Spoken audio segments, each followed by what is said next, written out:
We were here a couple of years. My dad worked in Alaska and had been for several years by that time. And that was before statehood. So anyway, I was here when it became a state. And I went to school in Anchorage, at Anchorage High School, and the good jobs. And so my family, first thing I knew about it, and I didn't even know, we were in Oak Ridge, Tennessee, and both my parents worked on the Manhattan Project. After World War II, I was about 2.5 or whatever, 2 or whatever, when that was over, we moved to Mississippi, which was my mother's home state. And my family had a business, and so I grew up there until the 2nd grade. And after that, we moved to Kentucky for the TVA project and whatever big jobs that my dad was working. Then we left Paducah, Kentucky, and moved down to Louisiana, which was my father's home state. And so I went on, to high school and everything down there. Then when I forgot what grade, probably 11th maybe, my mother and I moved up to Alaska to join my father, who had worked in Alaska during the summer seasons for several years by that time. And this was all pre-pipeline days, never even heard of it. So anyway, we were there until, for some reason, we moved back to Louisiana, and I was just there. By the time and then a little bit later on, of course, I was pregnant by then, and my son, Randy, was on the way. Well, we moved back down to Mississippi, where my parents had a home, and we stayed there for a while. Let's see.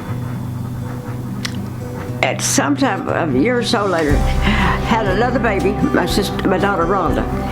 And then when she was a baby, the 1964 earthquake happened. So lots and lots of work that they did. So we came back to Alaska and in Anchorage a little while, then out to Kodiak for the duration, a year or two. Then back to Louisiana. At that time, I had reached the grand old age of 22, and I had to have surgery for gallbladder or stuff. Well, I was in the hospital, and a nurse came into the room and was, very professional, whatnot. And I looked around. I said, and it was a girl that I had gone to school with. And I said, Frances. So anyway, we talked and whatnot, and she told me about nursing and whatnot, and so I was pretty enthused about it. So when I got out of the hospital after a few days and was able to get around pretty good, I went to the vocational school that she told me about. No, it was 69. So we went to Fairbanks, stayed a year.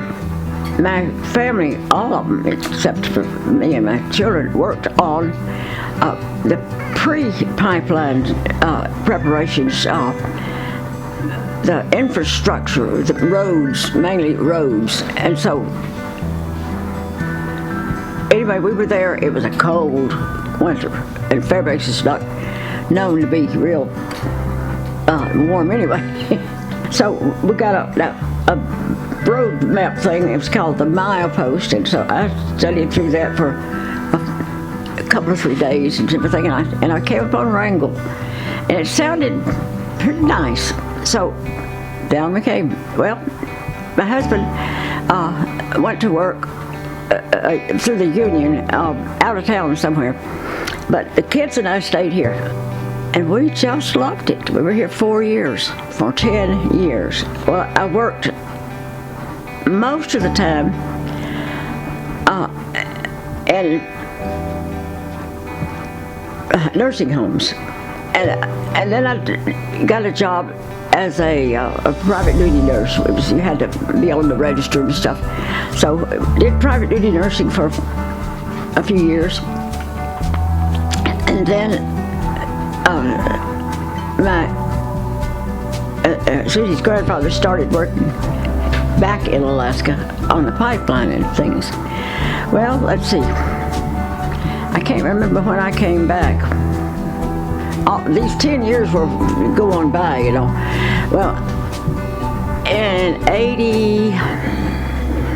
early 80s, we came back to Alaska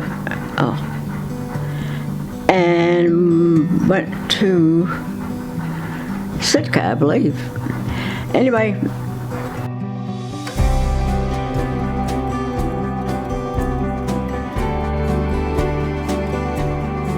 so what to do? So I had been reading about it was just a concept at that time, assisted living homes. Well, I read, and I started making preparations, at least in my mind, and licensing and just things like that. And so we opened an assisted living home. And actually, it was in operation for about 20 years. And Bucky and I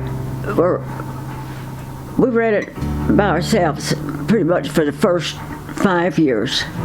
Then Susie's mom took over, and she ran it for several years. She ran it until she passed away in 2017. Closed pretty much after that. So anyway, 20 years. So, but all the time that we had the assisted living home, I kind of pinch hit here and there as I could in nursing things and helped what I could. So that's about it. But I was licensed from 1967 until probably 2020. Oh, I like med-surg and stuff. Most of the time when I worked in hospitals, nursing homes and whatnot, after we'd kind of get our niche, I always had some other people that I was kind of supervising, the CNAs and whatnot, had 3 or 4 most of the time. Well, my kind of theory or my way of doing, I would tell the people working under me, all right, you all know what all we have to do. If they did, you know what we have to do. You know it has to be done. You know the time frame and whatnot. I don't mind you slacking if there's nothing going on. I don't think you have to be busy every minute.